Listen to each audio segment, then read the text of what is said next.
Okay. And I'm going to...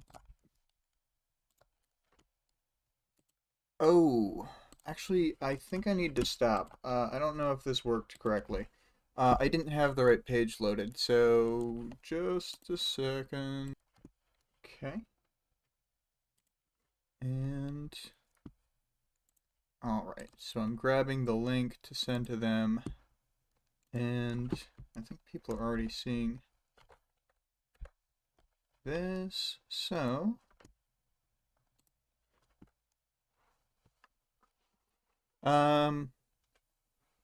Hopefully... Okay, cool. I think things are going. Quinn, introduce yourself. That's how Hello, stream starts. yeah, something like that. Hello, my name is Quinn, and I'm here to talk about worms. Just kidding. Just kidding. Kinda. Um, so, yeah, Quinn knows, Vic and also plays some games with Greg, both famous in the chat. Um, 2 plus 4 times 5 is here, so that's pretty cool. Frequent viewer. That's a sick name. Let's see here. And we've got that nice animation in the background. I don't know if anyone else has shown up yet or what, but I think if Quinn, you want to talk about your sort of history with the story, like how much you've read, etc. Yeah, so I've kind of just been reading kind of along with the stream. Um, I'm like a chapter or two ahead of where we're at right now, I think. That's Mm-hmm. really the only difference. But yeah, I've been kind of trying to keep like a steady pace. Because I kind of like being able to like read the chapter and like watch your stream and then kind of like absorb it, I guess. I'll probably eventually end up going quite a bit ahead just because I get impatient. um, For but yeah, sure. I kind of just been kind of coasting along with you. Cool. Cool. Yeah, I think you'll probably hit some critical point, whatever it is for you, where you're like totally hooked and you're just like, okay, I need to know more. Yeah. So, um, we got Greg here now. Let's see here.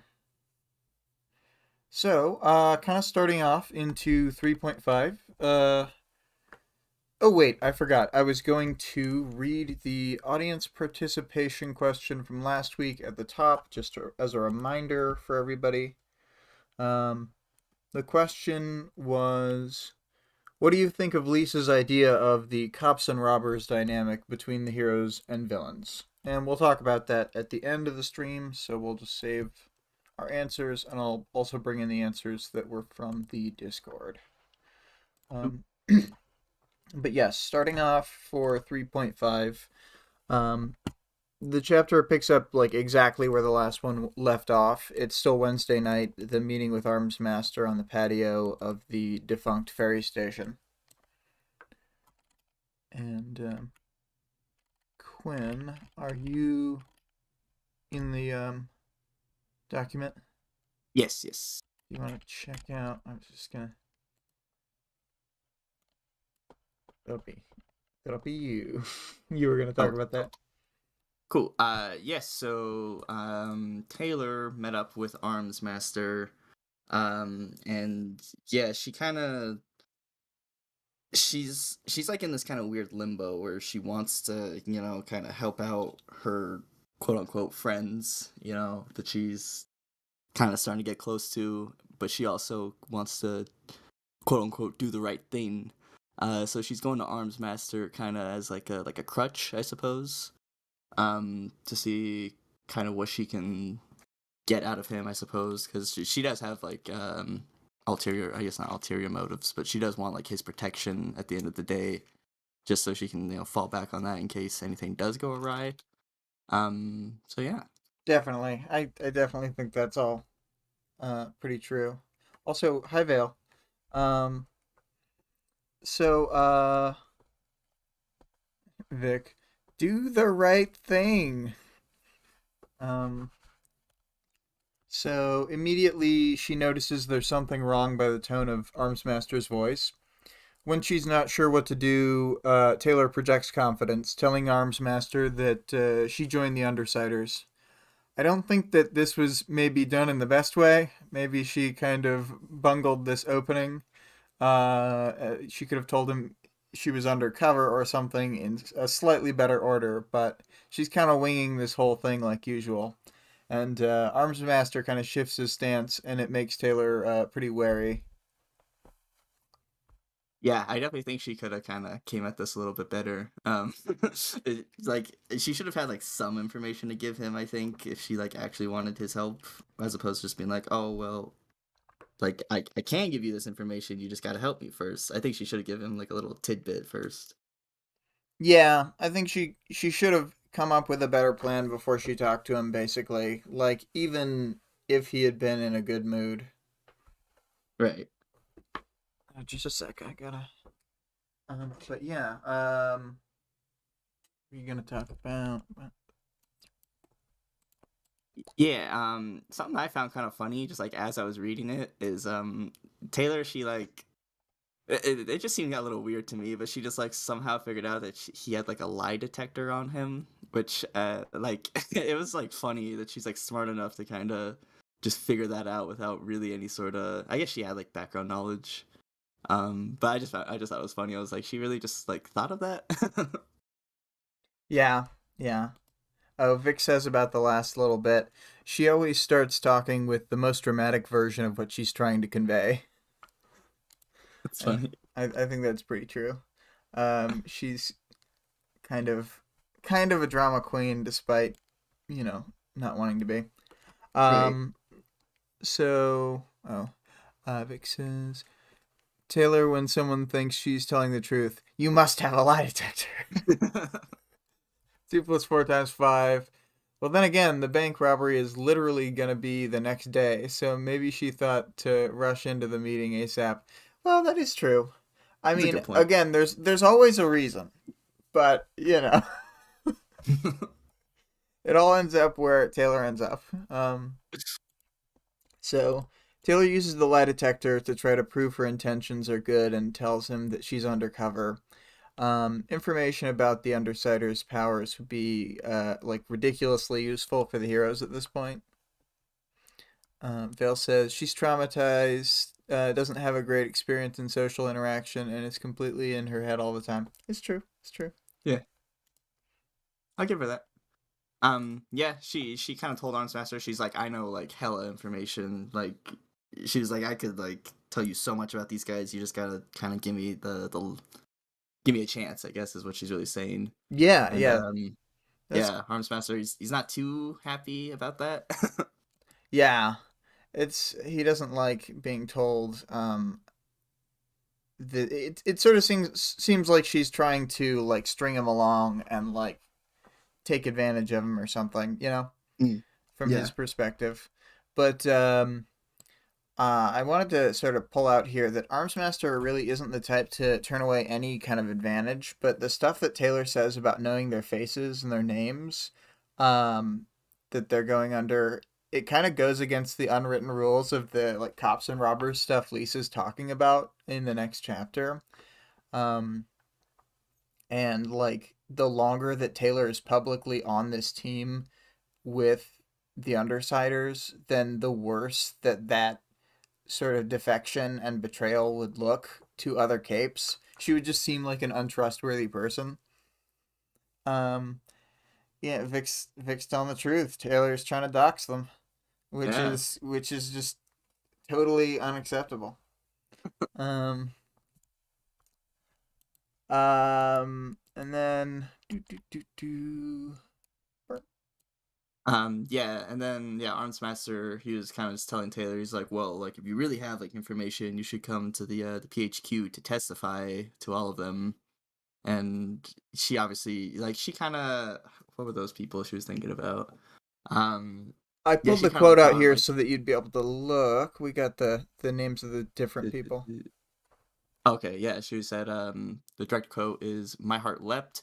meeting the local protectorate with Miss Militia, Triumph, Velocity, Dauntless, Battery, and Assault. I can imagine seeing the reactions to everything I'd found. Um, yeah, we haven't heard too much about a lot of those are kind of new names to me at least. So yeah, kind of cool to see a few new names in there. But yeah, she was kind of just like going through all the people, like, oh, like look at all these people. I could tell them, like, what would they think, had I like gone to them? Yeah, and we have heard just one of these names. I'm pretty sure is Triumph, because Triumph was a former ward who is like just turned 18 in the last little while and become a protectorate member. Mm.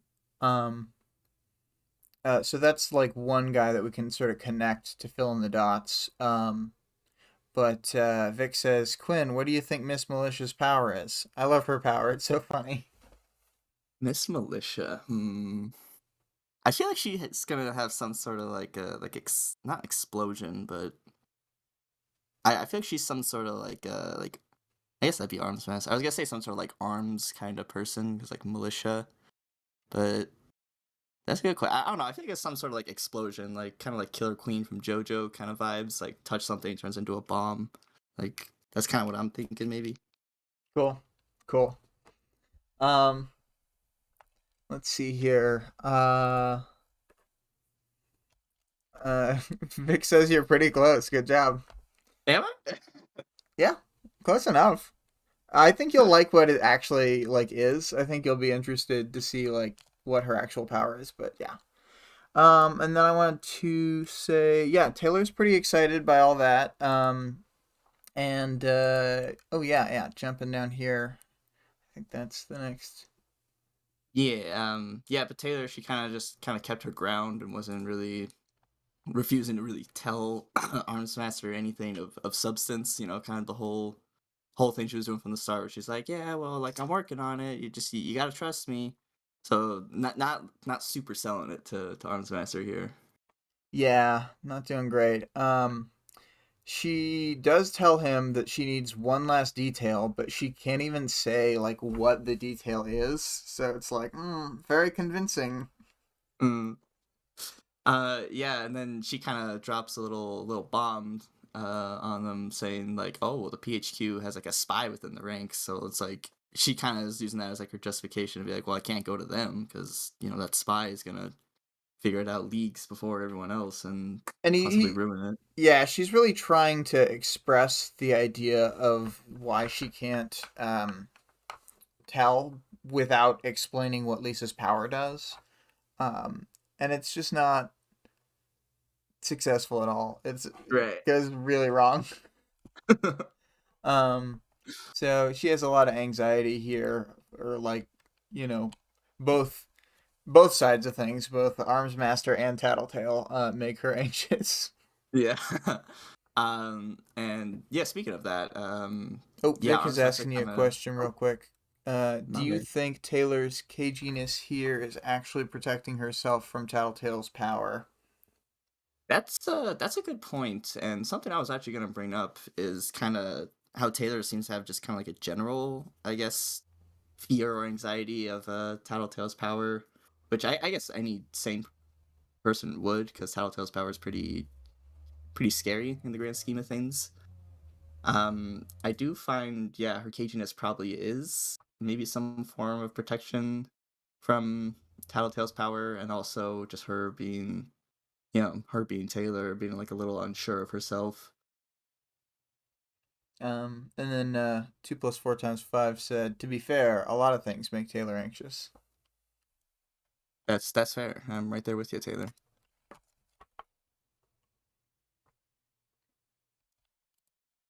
Duh, duh, duh, duh. Oh, but yeah, yeah, Arms Master kind of picks up what Taylor's putting down, I guess you could say. How Tattletale is, the spy. He kind of is sorts of gets it, but not probably not to the extent that she's trying to convey to him. Yeah. Well, she kind of wants him to know that there's a mitigating factor without knowing that it's Tattletale, so that he doesn't like tip off her power, basically. Like that's the justification she's saying, at least in her mind. Mm. Okay. Yeah. Um so then Armsmaster sort of wants to know why Taylor called him out here if she's not going to give him any information. And she says she needs to know that he'll bail her out if things go bad before she knows the last detail, like important detail, which, is getting the boss or whatever. But, she's not even willing to tell him what she's trying to find out. And so he's not having this. Um, yeah, and something as we were talking about this, something I found or that we both kind of thought was interesting was how as soon as she was like kind of asking for assistance or just for like someone to bail her out, Armsmaster immediately thinks like worst case scenario. He's like, "Who are you going to kill? Like, are you going to hurt people?"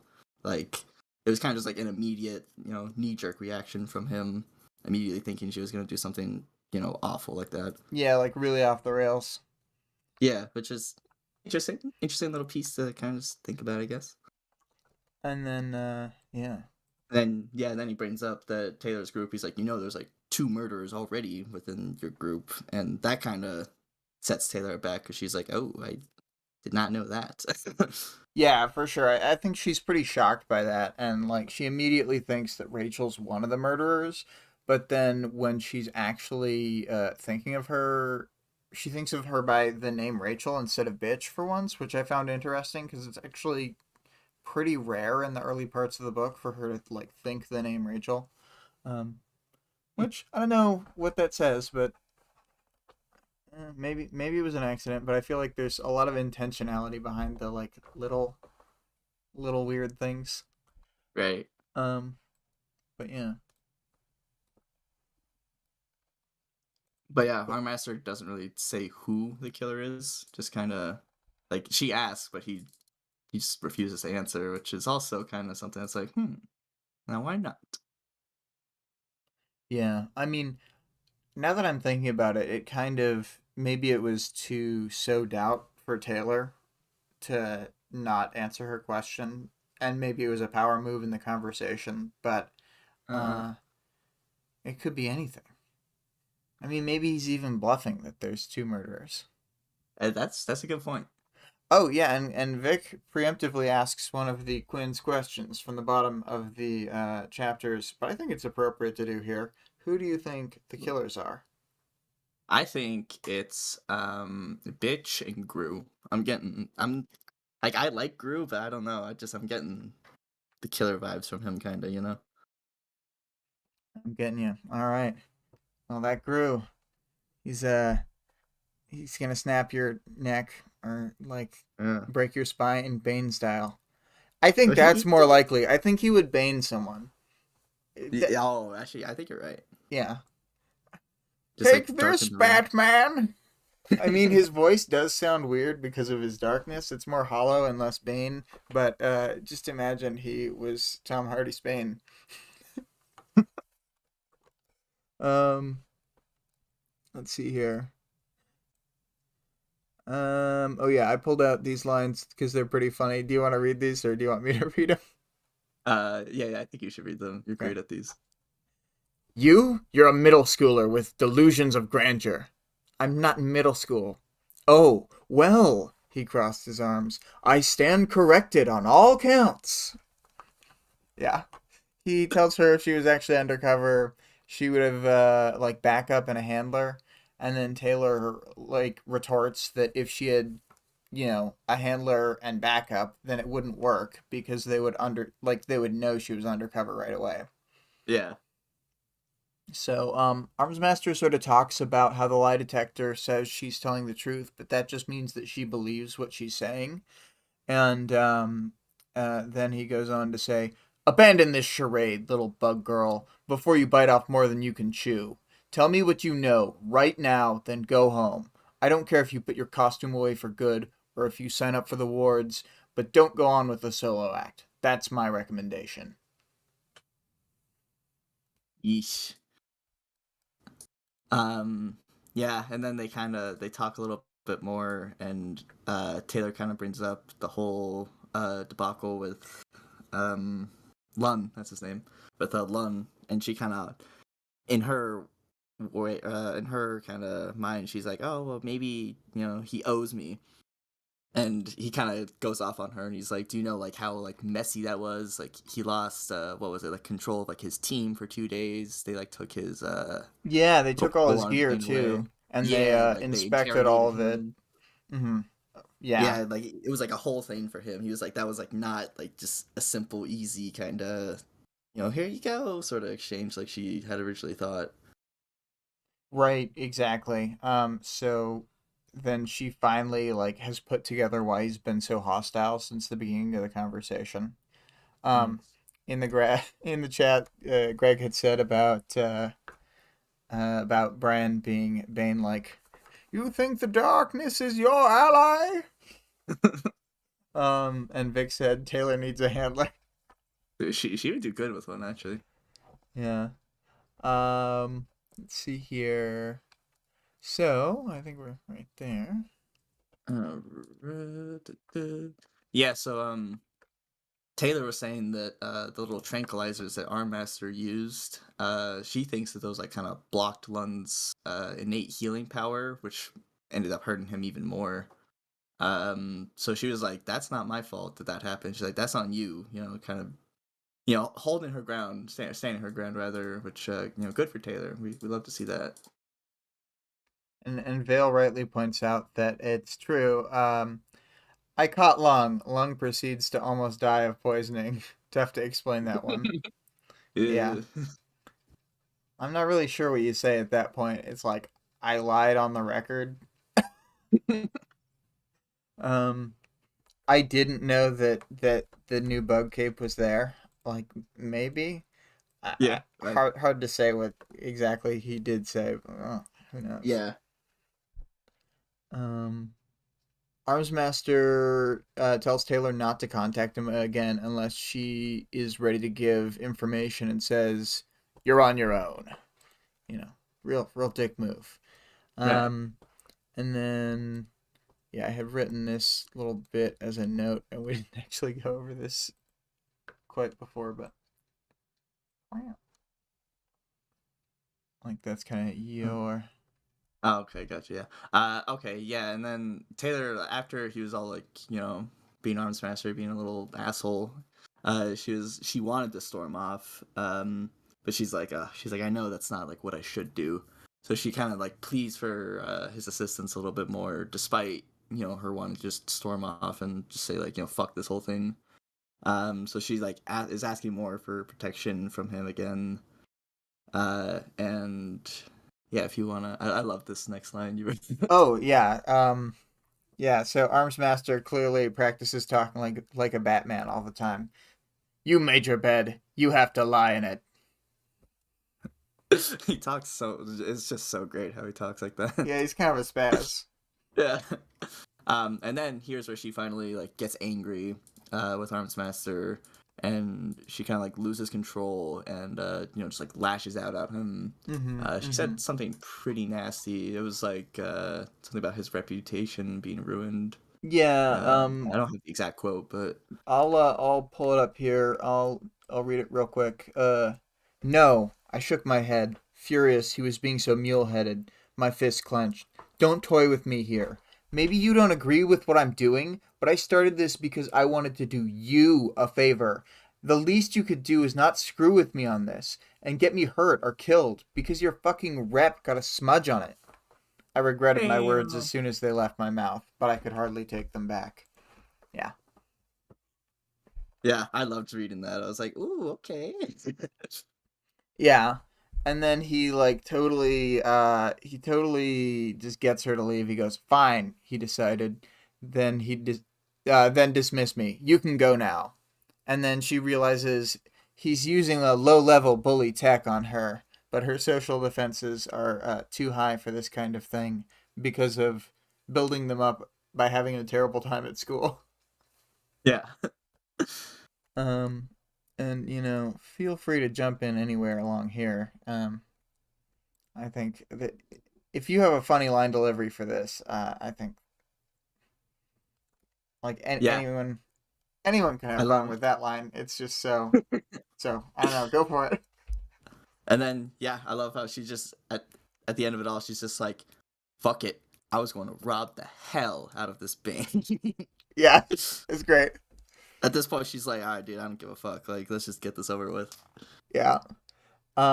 She does think about like the fact that she's redirecting anger that might go to herself to Armsmaster, but she does not care. And then she even thinks to herself that she'll give the information to Miss Militia instead of Armsmaster. Um, and it's not. I don't know if it's been like clearly stated at this point, but Miss Militia's like Armsmaster's number two. So, Oh, um, okay, so she's like the second in command of the team. okay. Um, but Victoria said, or Vic says, I really don't think that was a bully move. Well, but from Taylor's crazy perspective, also, and yeah, he's literally a cop talking to a villain. He was giving her permission to not be arrested. True, true. Um, but it's funny to see from Taylor's perspective and to get swept up in it. But she can sort of be a new version of herself when she's out in costume than she has been at school because there's no like precedent for her past self, so she feels free to project confidence and stand her ground in the conversation.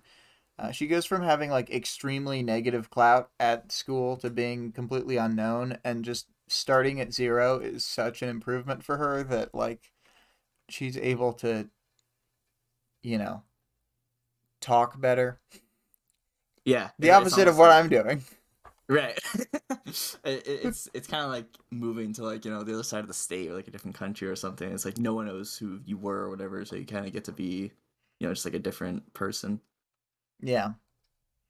Um, but unless you have any other thoughts about 3.5, I think we'll just move on into 3.6.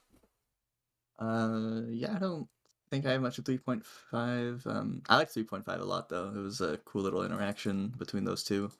Yeah, I think Um, it really highlights like because of how much better her interactions are with like the Undersiders and how much better things go, even though she's worried about getting caught for being undercover or whatever. Like this was so much more stressful for her. yeah.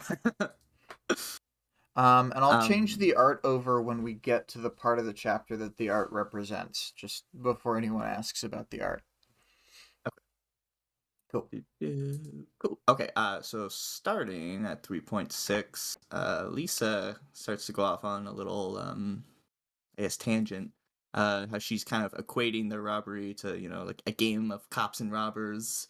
How they're sort of like, they're almost kind of helping the city, is how she puts it. Kind of her own like little weird way of looking at it. Yeah, Um, for but sure. yeah, so she's kind of got like her own philosophy on it, and Taylor's like, I don't know. Right, yeah. And so most of this chapter is spent with them having a conversation about like the cops and robbers game. And the time and place have changed. We're in the van on Thursday. It's just before the bank robbery, so probably something like 10:40 to 10:50. And yeah, they're having a conversation there, and I think that started with Taylor.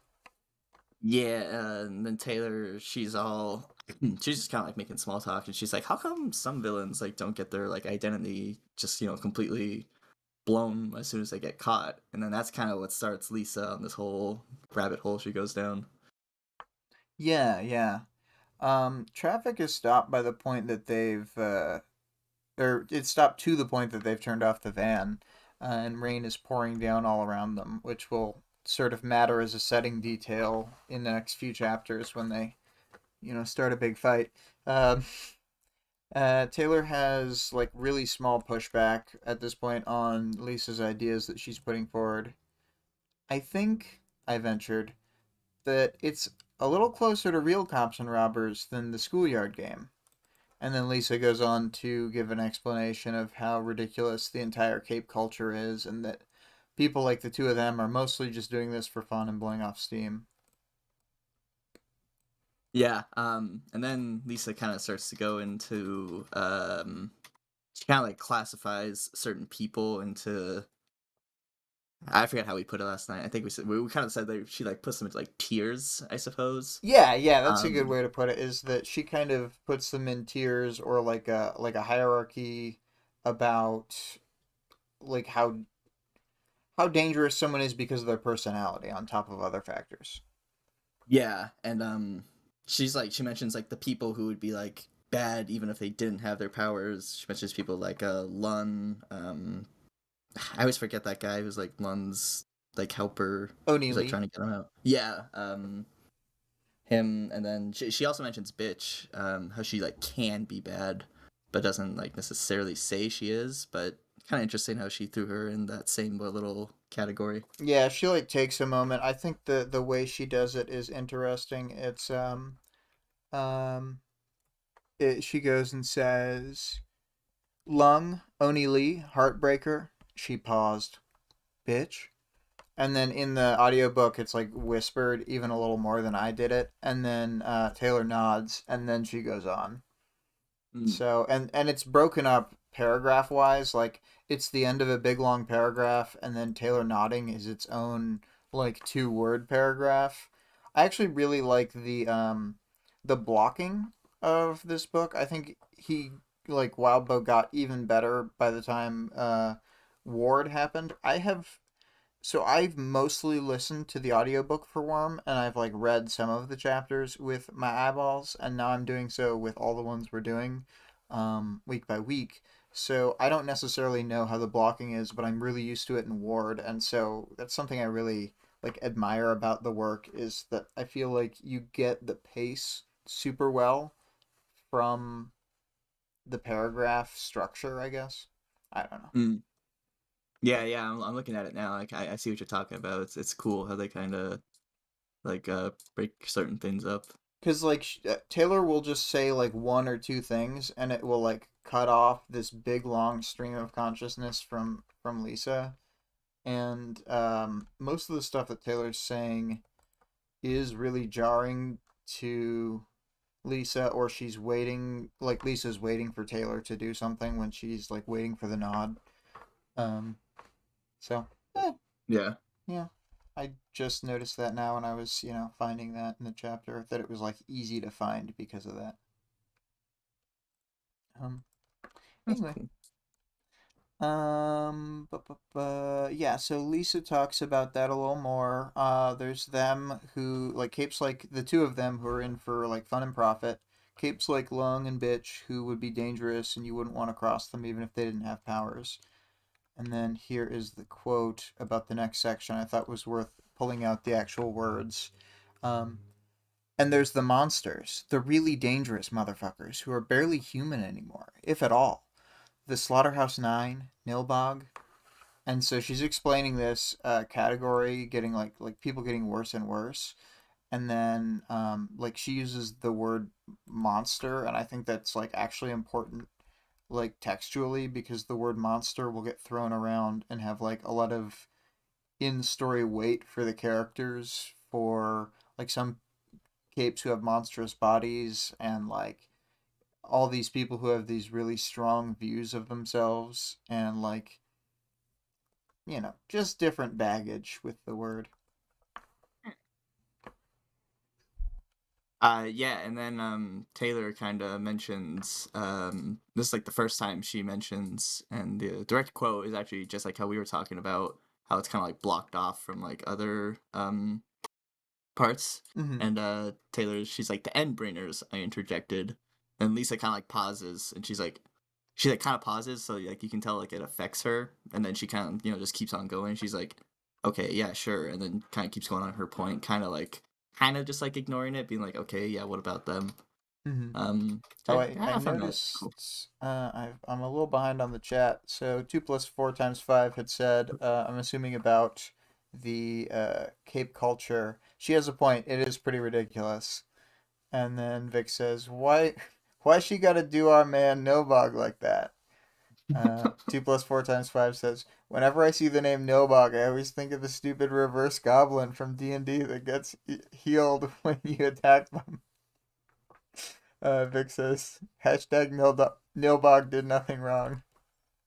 I agree. And I was going to mention to the audience that when Quinn and I were first talking about these chapters last night, then I had asked about the Endbringers, and he said he thought maybe the Endbringers were Lisa's former crew. So cringy, dude. But it was really funny just because we hadn't done a close reading yet. We had only done the single listen. Yeah. But, I was like, oh, maybe it's like a touchy subject and she doesn't want to talk about it. those damn Endbringers. Yeah. Lisa says that they're on their own. Oh yeah. Actually, that's your bit. Oh, okay. Just Okay. jumping in.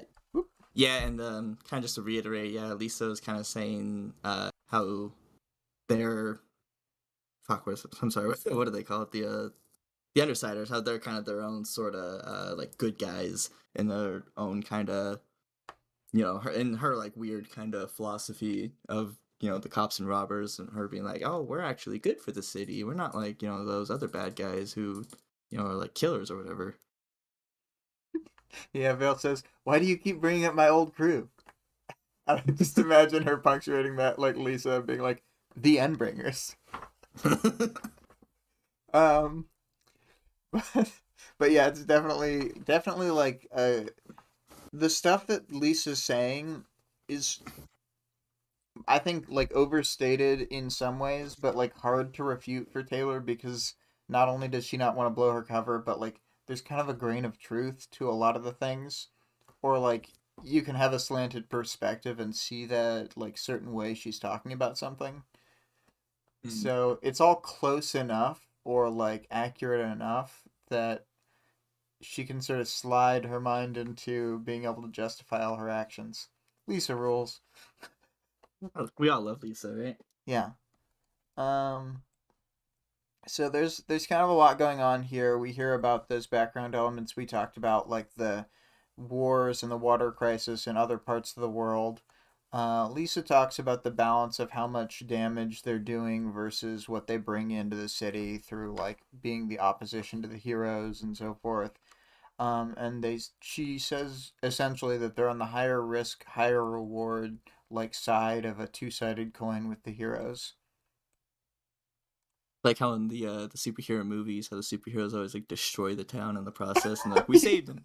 Yeah, yeah, just like that one Superman movie where he's like, I don't remember, he's fighting like another Kryptonian or something, and they're like flying around and they just crash into like everything and they blow up like so many humans, and like sometimes he'll like save a couple guys or whatever, but usually just people getting crushed, and Zod or whoever is like, I got laser eyes and I'm gonna kill a Yeah. human just for fun. And then he has to kill Zod or whatever. Yeah. Yeah, it's What a movie. yeah, right. But yeah, after Lisa kind of finishes up her whole spiel about how she sees what they're doing, Taylor like she expresses doubt in it. She's like I guess, but it's also kind of like it's like her line of reasoning. It's like it's hard to just tell her that she's like straight up wrong because Taylor kind of sees like I guess the merit with what she's saying. So she's kind of like, okay, like I guess she's like, but I don't know if that's necessarily like the right way to look at it or go about it, sort of deal. Um, and yeah, she kind of mentions how Lisa's like, well, think about it, like they let not as dangerous people like Uber out, but actually scary motherfuckers like Lund. She's like, they're gonna keep that guy in there for ideally forever. Right, right. Expecting him to go directly to the birdcage after his trial. And Yeah. it's kind of like levels of societal harm where like there are people like Lung who will actually murder people and like have this big gang and like press gang people to help him, and then there's like people like Uber who, well, like a terrible nuisance and a like traditional criminal is not really that successful and mostly steals stuff and doesn't kill anybody.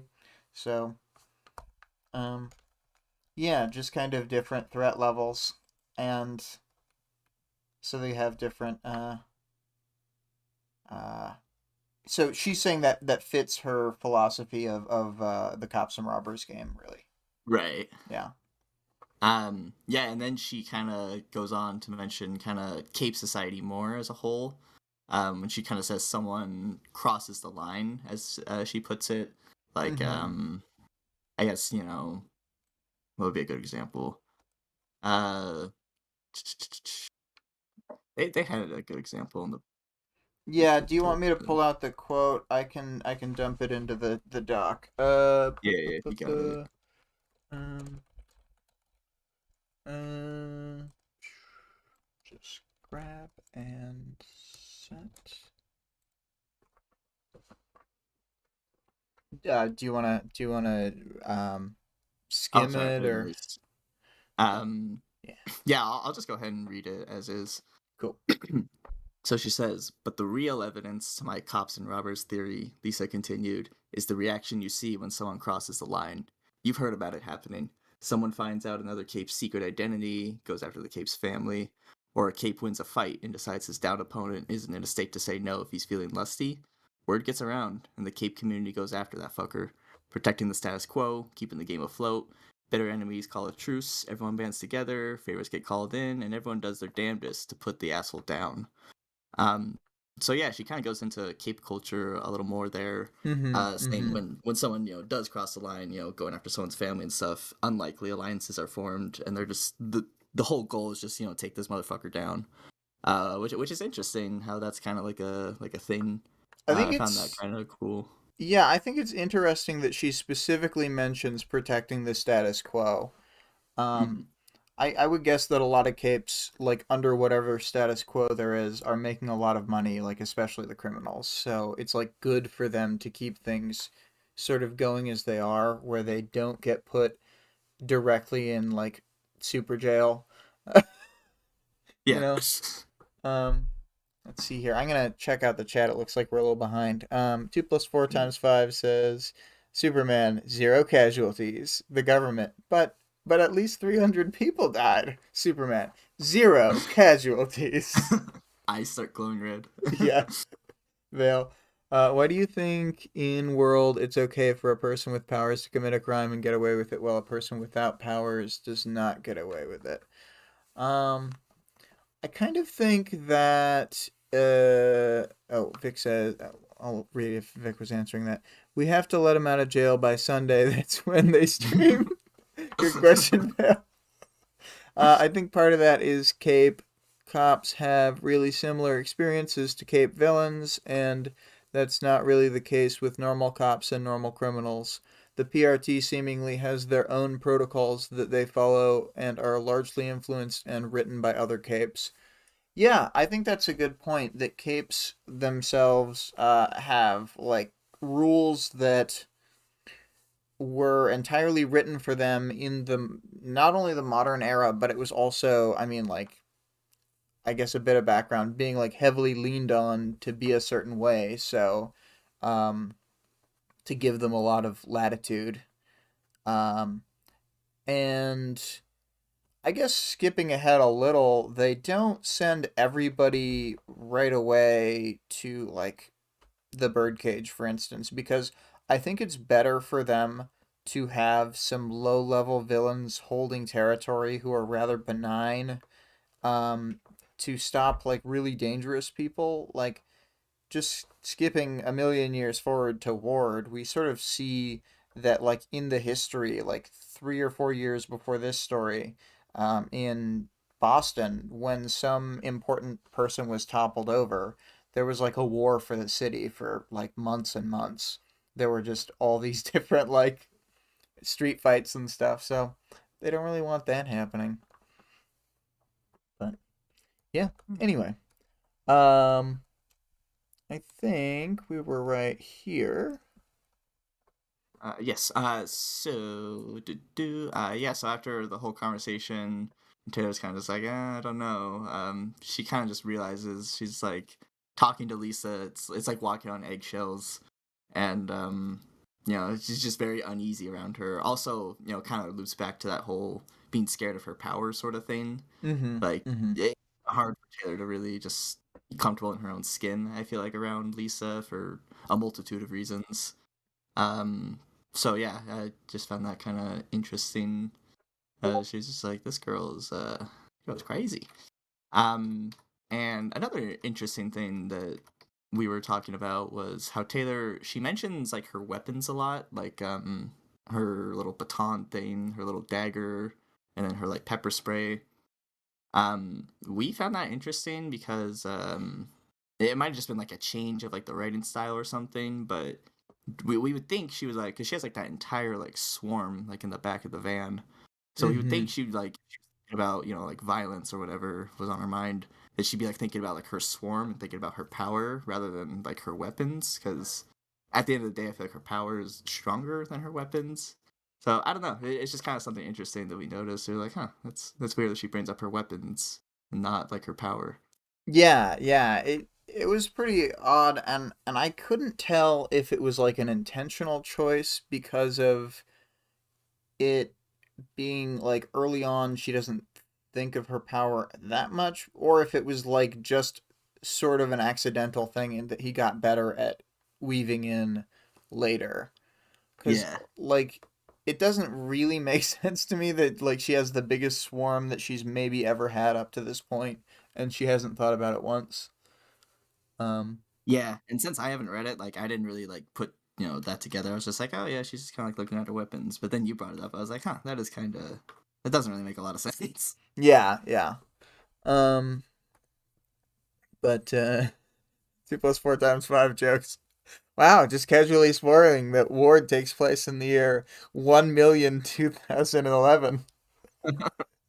Um, and then, oh yeah, I love how Taylor fills an entire van with bugs. Vale says, only one van is how I like to think of it. True. Um, Keep that thing on her. and then I think we were here. Um, Um, my notes got yeah, a little skim, once we got to this point, if we're being honest. you're good. Um, yeah. After that point, Taylor's kind of doing like a lot of like self reflection, kind of like thinking to herself, and she kind of realizes, she feels a little out of place because she's like, I'm probably the only one here who's going to, or for not feeling guilty about robbing a bank.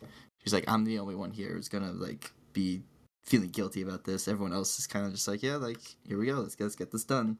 So she kind of feels like a little out of place, in that regard. Yeah, yeah. And yeah, do you want to do that one or do you want me to do this one?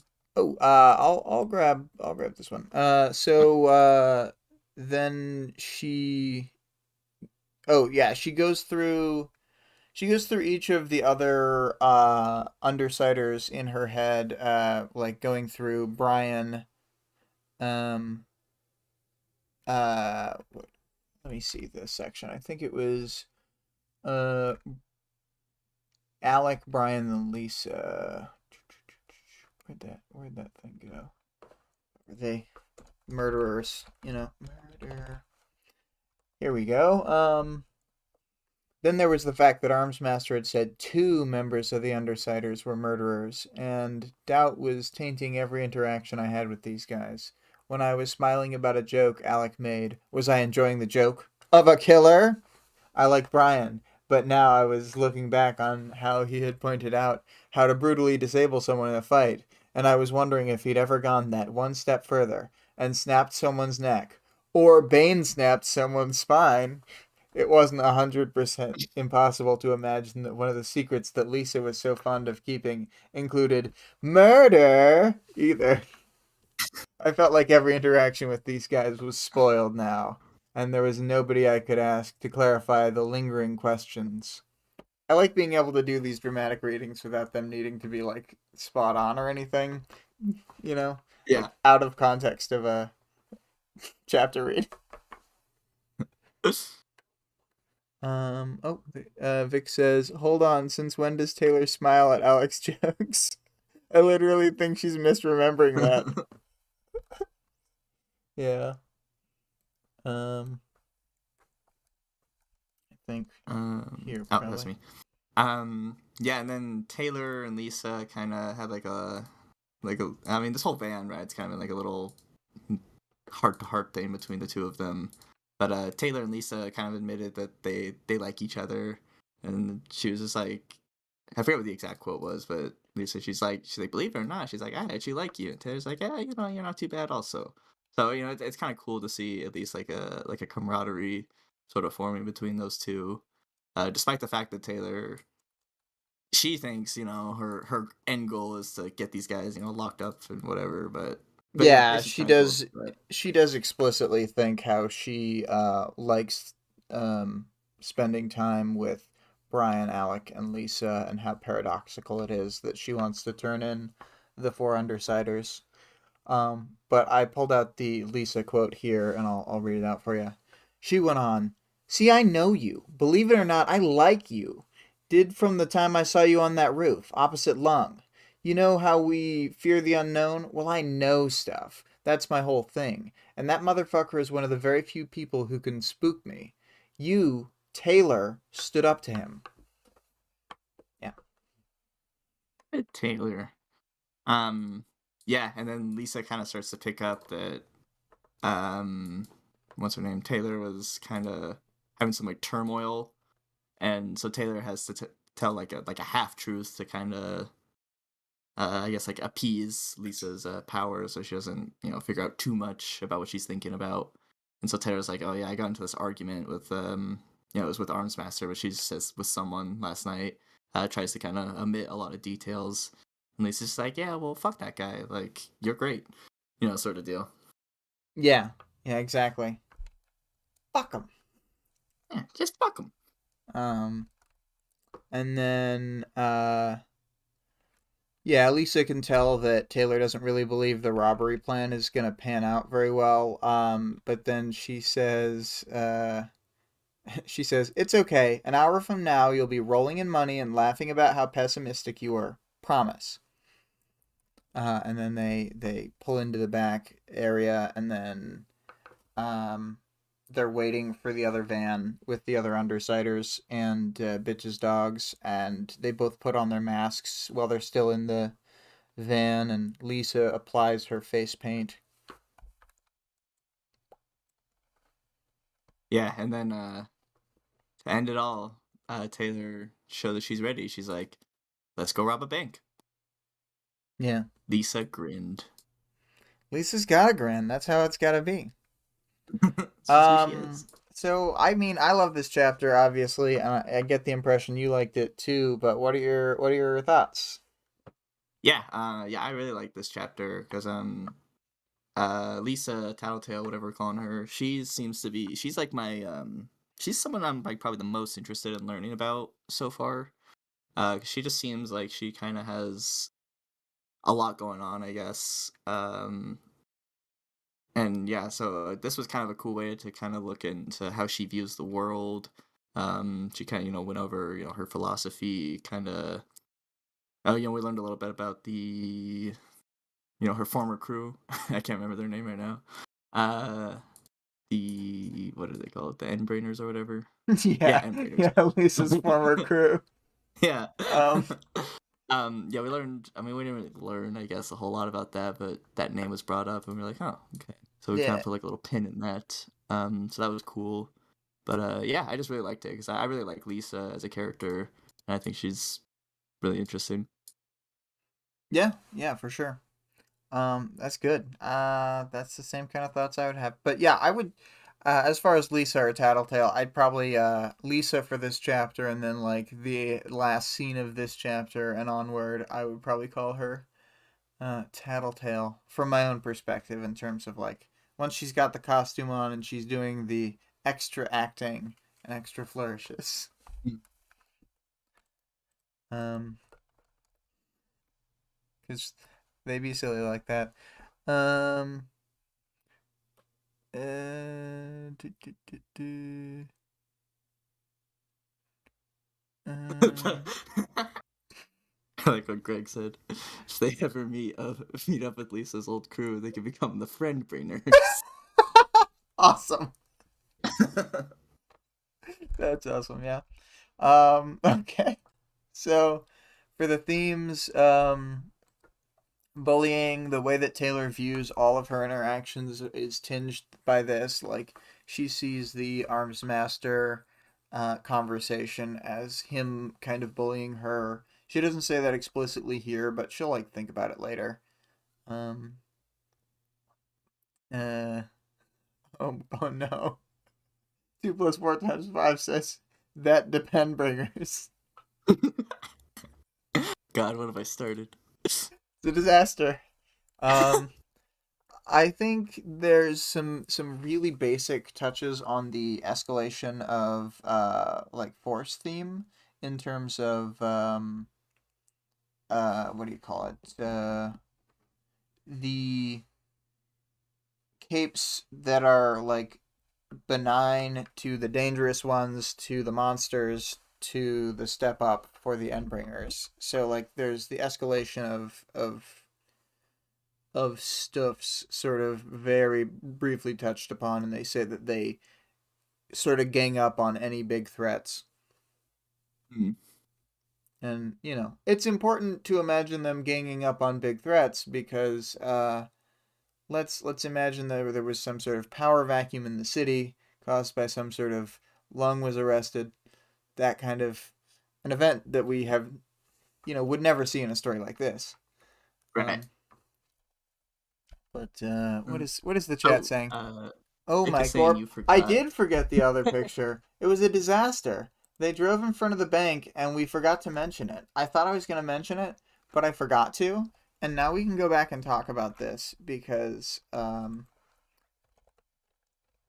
watching this. Bank crenellations. Okay. Um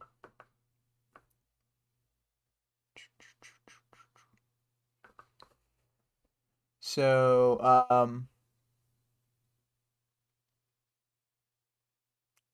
Sorry, I just like oh watching yeah, the. sorry, I found the thing. I grinned, looking out the window to hide the expression from Lisa. I saw that. Don't think I didn't. So I've shaken the doldrums from you. Good. Now look to our left. Who uses words like doldrums anymore? I voiced my thoughts as I obeyed her instructions. She only chuckled in response.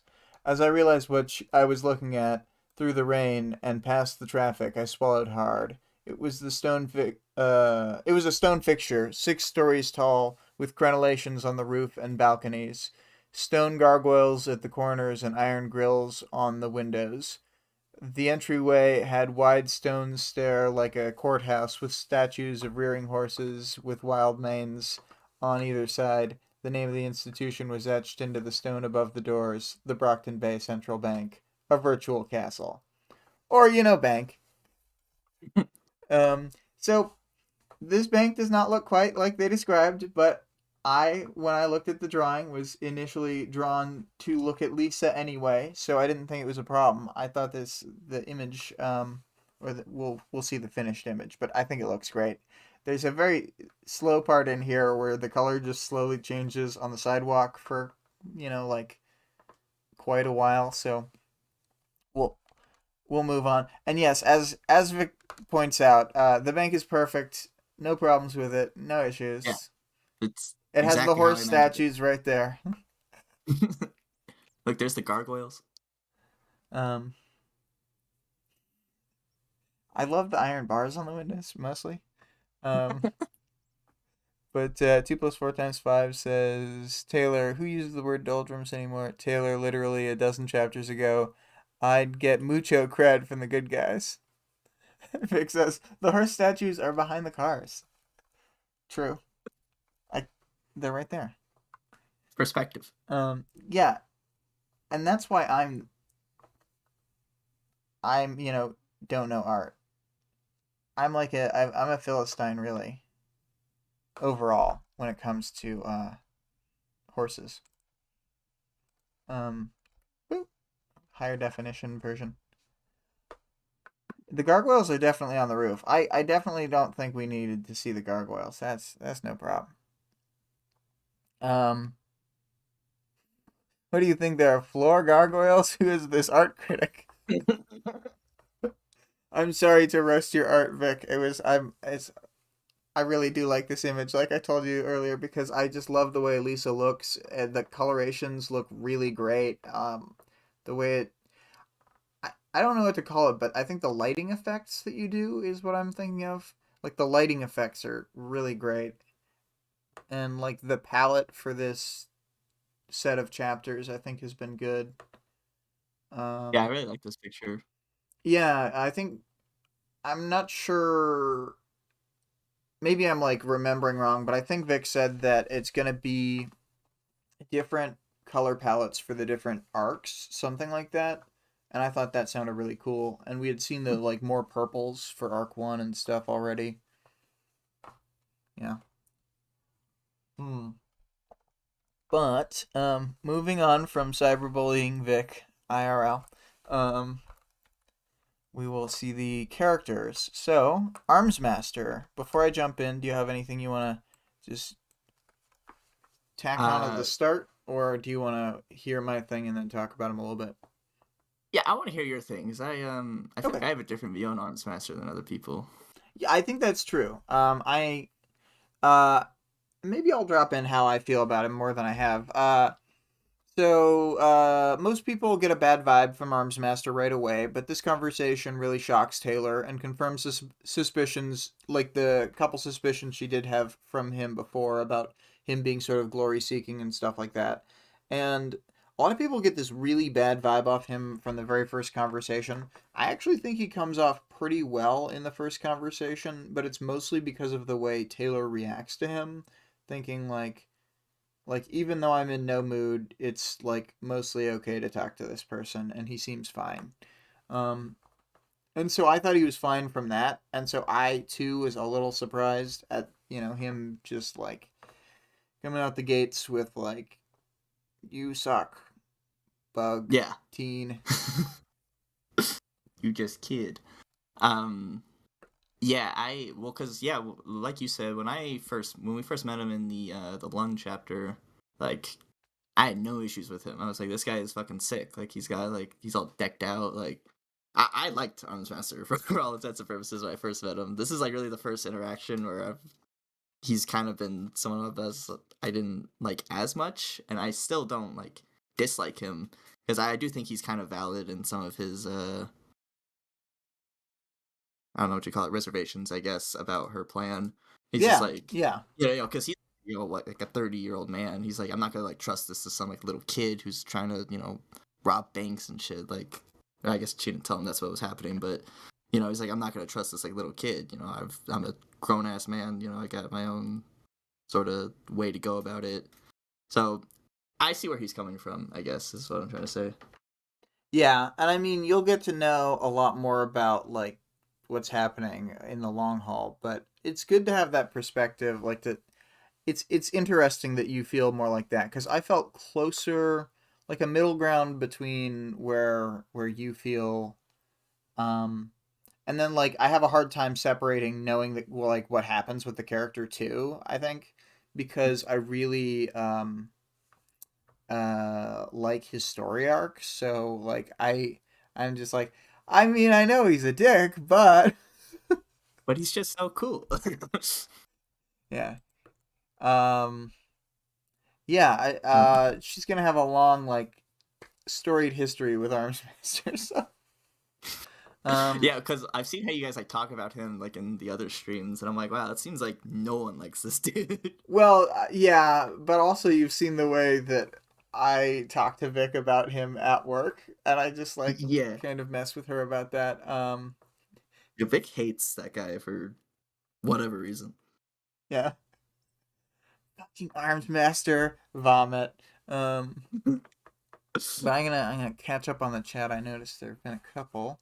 So 2 + 4 × 5 says also it looks like. Oh wait, no, I'm even further back. Um, I will type it in all caps if anyone doesn't adore this art ever. All in caps. Thank you, Vale. That's right. Says Vic. And then 2 plus 4 times 5 says, also, it actually looks like the interior of a van, not just a random car. Vic goes, I've been doing different color palettes for each arc. Vale says, this has been at least 6 hours of work, probably a hell of a lot more, but I don't know enough to guess. Vic says, don't worry, it was less than 6 hours. I was drunk, which gave me superhuman drawing abilities. Wow, Quinn loves Arms Master. Don't Ooh. worry, nothing bad happens to Arm Man ever. Um, I don't like if that you smiley face. if you read Arms Master's part without Taylor's, it reads a bit differently. And then Oh, Vic I didn't think says, about "What? I don't hate him. Arms Master is a good character, but that doesn't mean we have to like him." True. 2 plus 4 times 5. That's very true. But I,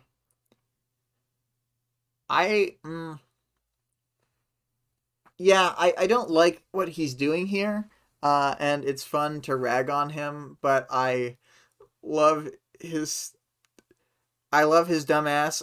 Part of what I love about his character so much is about how like dumb he is in certain ways. So yes, I do love to see it. Is he like Um, naive or? no, he's like socially stupid in some ways, but he's also like, mm, he thinks that like by being a hard ass here, he's accomplishing something good instead of pushing Taylor in the wrong direction still. Okay, yeah, I see what you're saying. Vale says he never comes across likable, but he has really valid points. Yeah, I think that is a good way to say it for sure. Um, Interesting. he's got man brain. Vic is so right. Vale. He isn't great at social interaction. Luckily, we have Taylor interacting with him to help improve the direction of the conversation. Too many waffles in his head. Damn, Vic, no one's gonna know what you're referencing. Um, Taylor have noodle brain. Uh, Oh, it's just like our men the have spaghetti. waffle brain. Yeah. Anyway, so Miss Militia. So you don't really know much about her yet, but I'll read the little thing I wrote about her. It's a little spoilery. The second in command of Brockton Bay Protectorate team. It's not fully clear in this moment if Taylor is just thinking of giving her the information purely to go around Arms Master, or because she feels like she can actually look up to Miss Militia. This is another person she'll have a complicated relationship with over the course of the story, but much less directly contentious than someone like Arms Master. Um, Uh, I'm gonna let Vic explain in the chat what that crap means and not just spend a chunk on it. So there you go, Vic. That's your job for a second. Um, but yeah, Quinn, what do you think about Miss Militia and like Taylor's whole thing at the end of 3.5? Well, I'm gonna tell Miss Militia instead. um, I like it how she's kind of just like, well, Arms Master isn't gonna help me, like obviously, so I'll just go to his number two, because I feel like Arms Master is also the kind of guy where if he found out that she went to Miss Militia and like told him the stuff instead of telling him after they had this conversation, I feel like that would make him like furious. Which I think Taylor is she kind of wants that just because she kind of had like a sour interaction with him. I agree. I think Um, that's definitely part of it. yeah. Also, Miss Militia is that's just a cool sounding name. So I mean, why wouldn't you want to go to her? Yeah, yeah. Um, let's see here. Arms Master and Miss Militia sound like a level-headed, not at all warlike hero names. um, awesome. Thank you, Val. Um, let's see here. So, I'm in that my middle left waffle compartment. yeah, moving down to Lisa. Cops and robbers thing. Nearly a whole chapter on it. It's like it's super important to the story that she has this worldview and that she kind of imparts it on Taylor and gets her to think this way too over time. Um, or that Taylor, even if she doesn't fully think this way, is able to justify stuff to a certain extent using this logic. Um, and the conversation like has, you know, a decent amount to dig into already, but as we go on, there's more to talk about with it. Um, let's see. Vic says Taylor putting the bank robbery in her waffle brain. um, but yes, I mean, what do you think about Lisa in this little bit? I mean, obviously we love Lisa. I love Lisa, and so do you. Maybe the Mm. best character, maybe the second best character. Hard to say. Um, Um, yeah, I really liked it because that's kind of like the vibe I got from Lee. I mean, I guess she's like, evil, quote unquote, or whatever. So we kind of knew she had some weird like views on the world, but I kind of like how they kind of put that into perspective, I guess, with her, because that's kind of like it's kind of how I expected her to be, but they also kind of did it in a way where I was like, oh, that's like an interesting way for her to look at it. She's not just like we're robbing this bank, just because we want to like cause chaos and be evil or whatever. She actually has like her own sort of ideals behind it, I guess. yeah, I feel like in this storytelling, most of the characters are written in a way where once we know them to a certain extent, their actions are almost entirely driven by what their character is like.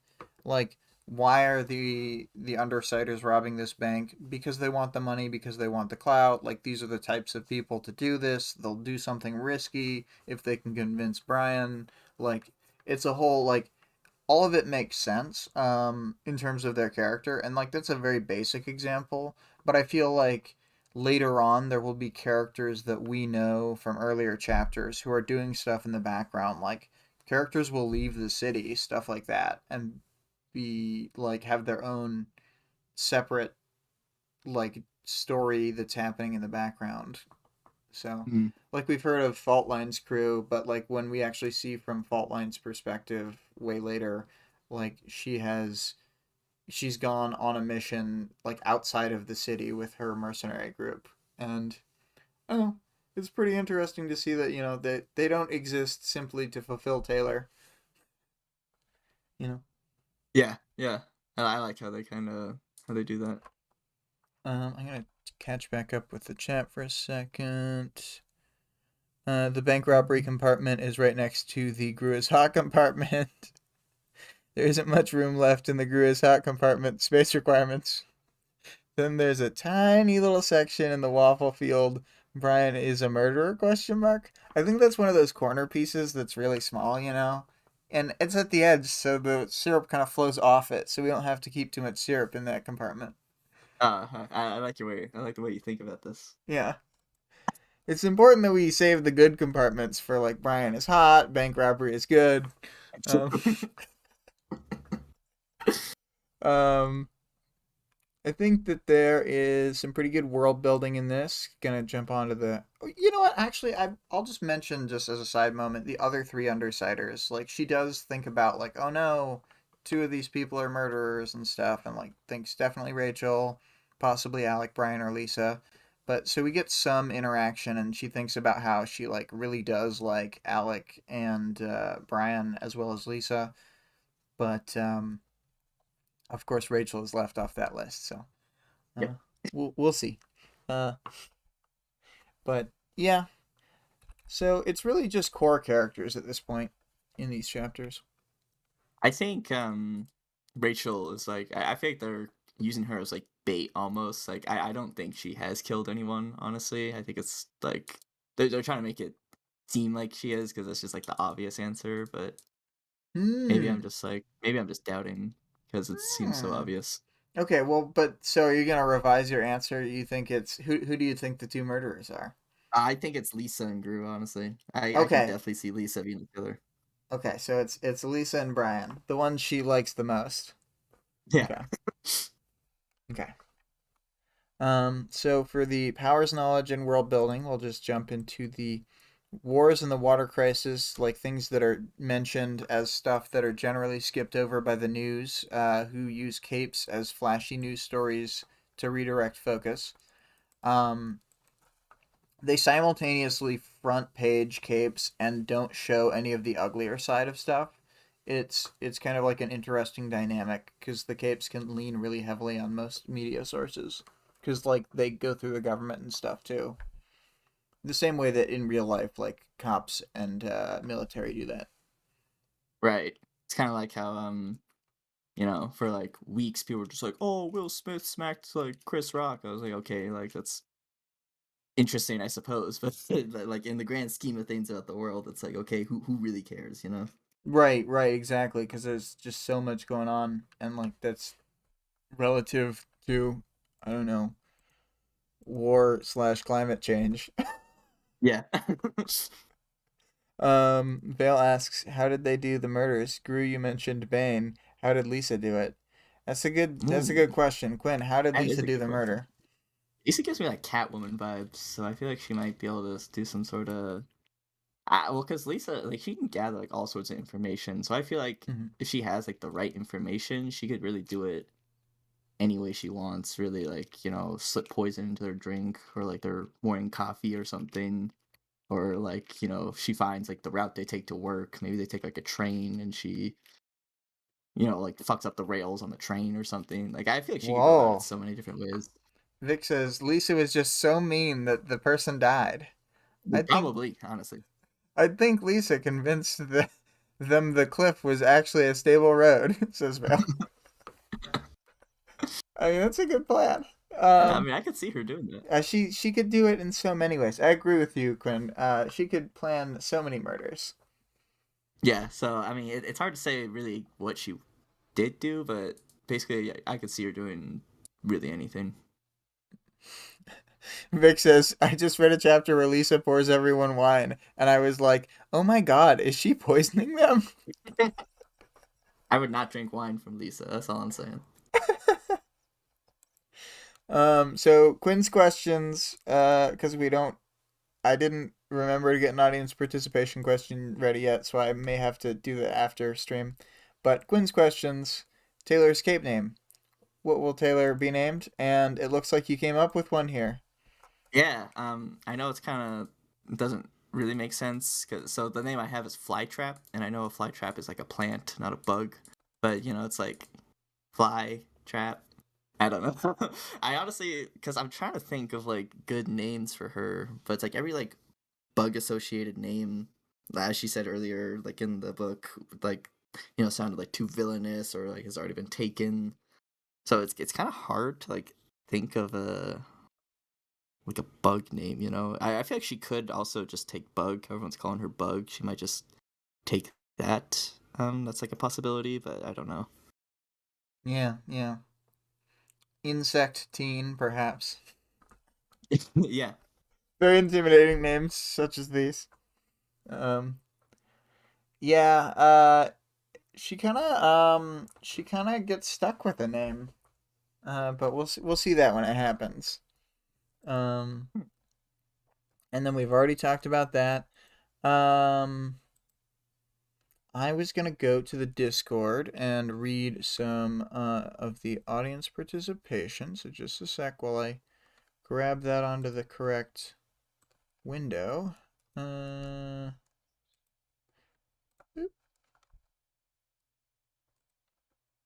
okay. Okay. So to refresh once again, the audience participation question is what do you think of Lisa's idea of the cops and robbers dynamic between heroes and villains? And then, um, there's some names popping up in the chat. I hadn't seen this. So boop, boop, boop, boop, boop. Vic says flytrap sounds like a bad euphemism for you know. Vale, I literally finished it like 2 days ago. It's true. Vic finished the epilogue this week, despite finishing the main chapters like ages ago. Vale says Lung would agree with the name Flytrap. Kid Bug says Greg. it bug. Bug win says 2 + 4 times 5. Vic says Venus would be a sexy name if she wanted to go the Flytrap route. Vale says Bug Blocker. What if her Uh, name was just Splat? oh my god. She made her own costume herself. So how about Taylor? Oh, I kind of like that. Yes, just her first name again. Um, Cockbugger. God damn it, Vic. That's a risky one. Um, so to the audience participation question, Vale had responded. At the time, in Arc 3, when Lisa talks about cops and robbers, it is believable. Lisa has been presented as a knowledgeable character with a friendly demeanor, who additionally has a superpowered source of additional information. There's no concrete reason to disbelieve her, and Taylor is in the same place, not fully bought in on the concept, but it is a comfort. A new reader probably glosses over this as well, and in an odd way may also be comforted. The stakes of this endeavor are not as high as they could be. Even if everything goes terribly wrong, the team is possibly going to be okay. The comfort is why Lisa says it.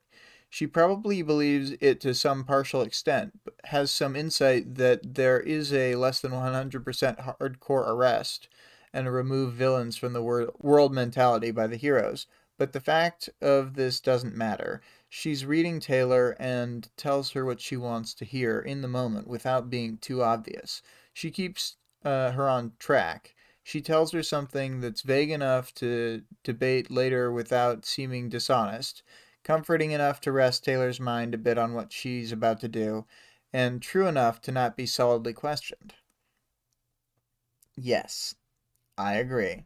And you got a check mark by another user, Lark. Um, so they liked your answer. And just to add to this, after reading the entire story, I don't think there's anyone other than maybe Lisa and Taylor who believes her, who really believe this is a high stakes game of full contact cops and robbers. It's a conversational tactic from Lisa based on her use of powers to achieve what she wants to achieve from the discussion. And then Vic had said, I think Lisa is kind of right. I get the sense that the cops are trying to avoid escalation, and that allows things to stay fun for the robbers. But I don't think the Protectorate members are really having fun at all in the game. But for the most part, I think this is Tattletale explaining being a villain in a way that won't immediately deter her, with something that makes sense and can't really be disproven, but is only really showing the villain's perspectives and doesn't take the heroes into account. And then getting back to the chat. Ba, ba, ba, ba. Lisa constantly and then demon face. Um and yes, friendly demeanor in quotes. Vic puts the friendly. So I thought those were great answers. Thank you, Vale, and thank you, Vic. What do you think about the question, Quinn? Yeah, I kind of agree with what both um Vale and Vic said, and it's kind of interesting because we kind of see Lisa doing the same sort of thing that Vic was talking about. How let me find what she said exactly. She's explaining being a villain in a way that like won't immediately deter her. That's kind of like what she's doing, in this chapter. Also, I kind of feel like in the van when they were talking, kind of like putting in perspective, like, oh, like it's not all bad. Like, here's what we're getting out of it. Here's what they're getting out of it. Everyone goes away happy. So yeah, I kind of feel like she's like, I definitely can see, Lisa continuing to do that throughout the chapters. Yeah, and like to grow this kind of mindset in Taylor to keep her on the Yeah. team. Definitely. Uh, hmm. Can you think of a good audience participation question? We had sort of you'd read ahead 2 chapters, which is where the stream will be next week. So I was wondering if I know it's very hard to think of them because I also haven't thought of one, but Yeah. Um. and if anyone in the chat can think of one, we're just spitballing here. Yeah. Some of these questions can be rather hard to. Slobberballing, you might say. Yeah, it's terrible. Mhm. Um, I'll read out the links for a second while we give people a chance to type. Um, oh, Vale says, if you feel like it, pin this question each time an interaction with heroes/villains come up. See if it ever appears as full contact cops and robbers. Yeah. Uh, that's an interesting thing, yeah, because they're not always fighting heroes, and it's certainly more crazy when they're not fighting the heroes. But it feels more cops and robbersy when they're fighting the heroes, because while they might go to jail, it always feels lower stakes to fight heroes than it does when they fight other villains and like people who might actually kill them. Right. Um, 2 + 4 × 5 says in chapter 3.5, the arms master discussion. Who do you think was right? And who do you think was in the wrong? Or in the right and in the wrong? Yeah, okay. I think that's a good question. To the audience, in that Arms Master discussion from this week's chapters, who do you think was in the right? Who do you think was in the wrong between Arms Master and Taylor? I'll make some sort of actual, more formulated version of that and put that up there. Then Vic also asks, how much money would you need to get out of it to rob a bank? I'll just put both questions. I'm gonna go ham. Two questions sounds good to me. Um, all right, but do you got any more thoughts before we sort of wrap things up, Quinn? I mean, I've already like read ahead a little bit, but I'm excited to see kind of how things start to unfold after this whole. Sorry, brain fart. This whole like thing plays out. Yeah. Um. Ooh, 2 + 4 × 5 had a good question. If you were the Undersiders, how would you rob the bank differently? Ooh. Okay, actually, I might go with that one. That's really I kind good. of like that one a lot. Yeah. Okay. Let me copy paste that so that I don't forget that. Another good one from 2 + 4 × 5. Greg showing his true colors, robbing banks. Um, Pocketed so many pens. Probably a wanted criminal by now. Yeah. I Definitely. always, when I say rob banks too much, I think of that Australian guy who they thought did like robbed a bank, and when he was tried under a pseudonym, they were like, "Oh no, he definitely didn't rob this bank." But when he was initially tried under the name Rob Banks, they were just like, "Definitely guilty. Oh yeah, this guy for sure. He robbed banks." Oh, and so Lisa, at least she doesn't lie to herself, says Vic. Lisa got spaghetti brain. God damn it, Vic. Got me to read. I'm just like a Ron Burgundy sometimes. Like I need to skim ahead before I read things that Victoria says. Oh, it's supposed to be the bank robbing question. Sorry. Um. Yeah. And this one, I think we're gonna go with the bank robbery. So it's gonna be, if you were the Undersiders, how would you rob the bank differently? I think that's a dope question. Yeah, I like that one. But all right, and Quinn, not to put you too much on the spot, but I was thinking that this went pretty well, so I was gonna have you on the program again. I don't know how long until you'd be available, but I thought definitely by Arc 4 we could figure it out because um, that's like a month and a half away. So Yeah, yeah, yeah. Yeah. I mean, we sit next to each other, so we'll definitely be able to figure something out. yes. Um, Vic says, "I'm yeah do an outro, Quinn. I'm sure you planned one. Yep, we always plan good Yeah, outros on this program. yeah. Hit that like, comment, and subscribe. Uh, Hit that like, comment, and subscribe. Quinn on the spot, and it was a Quinn on the spot. And that yeah. wasn't the outro. I haven't even read the links yet, Vic. Please support Wildbow, the actual author of Worm, at patreon.com/wildbow. The full text of the work is available for free online at parahumans.wordpress.com. There's also a full fan-made audiobook at audioworm.rain-online.org.